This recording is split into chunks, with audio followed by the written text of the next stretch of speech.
ఇప్పుడు చిన్న పిల్లలు చాలా మందికి అంటే మొబైల్స్ ఎక్కువ వాడుతున్నారు కాబట్టి రిఫ్రాక్టివ్ ఎర్రర్స్ వస్తాయి. రిఫ్రాక్టివ్ ఎర్రర్స్ వచ్చినప్పుడు ఆటోమేటిక్గా హెడేక్ కూడా వస్తుంది. హెడేక్ రావటం, వాళ్ళ స్కూల్కి వెళ్ళకపోవడం, పర్ఫార్మెన్స్ తగ్గించేయడం ఇట్లాంటి జరుగుతాయి. అంటే what are the exact reasons for వాళ్ళ స్కూల్లో పర్ఫార్మెన్స్ చేయలేకపోవడానికి?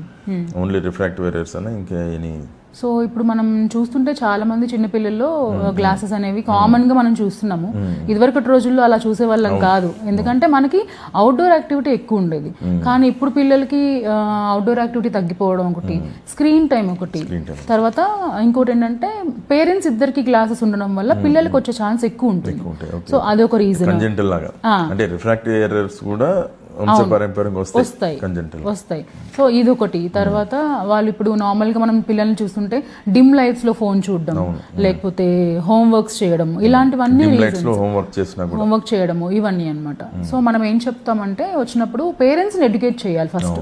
ఇప్పుడు వాళ్ళు వస్తారు, మా అబ్బాయి స్కూల్లో పర్ఫార్మెన్స్ బాగాలేదు, హోంవర్క్ రిపీటెడ్ గా మిస్టేక్స్ చేస్తున్నాడు, దూరం నుంచి నాకు కనిపించట్లేదు అంటున్నాడు, తర్వాత ఊరికే రబ్ చేసుకుంటున్నాడు ఐస్, దగ్గరికి వెళ్ళి టీవీ చూస్తున్నాడు. ఇవన్నీ పేరెంట్స్ యూజువల్ గా మాకు చెప్పే కంప్లైంట్స్. చిన్న కంప్లైంట్ ఐడెంటిఫై చేస్తే అది వాళ్ళకి అది రిఫ్రాక్టివ్ ఎర్రర్ ఉందనేది కానీ వాళ్ళు ఐడెంటిఫై చేస్తే మీరు ఐడెంటిఫై చేసినప్పుడు వచ్చినప్పుడు ఇప్పుడు కొంతమందికి మినిమల్ పవర్ ఉండొచ్చు, +2 ఉండొచ్చు, లేకపోతే -2, కొంతమందికి +4.5, 6 ఉండొచ్చు.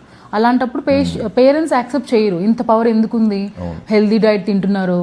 అండ్ అంటే ఫస్ట్ క్వశ్చన్ ఏం అడుగుతామంటే స్క్రీన్ టైం ఎంత ఉంటుంది. వాళ్ళు చెప్పేది majority of them they say that 4 hours, 3 hours. Outdoor activity ఎంత ఉంటుందంటే మొత్తం మజిల్ కూడా ఫెటిక్ అయిపోతుంది. సో అది కూడా విజన్ ఎఫెక్ట్ అవుతుంది. It causes headache.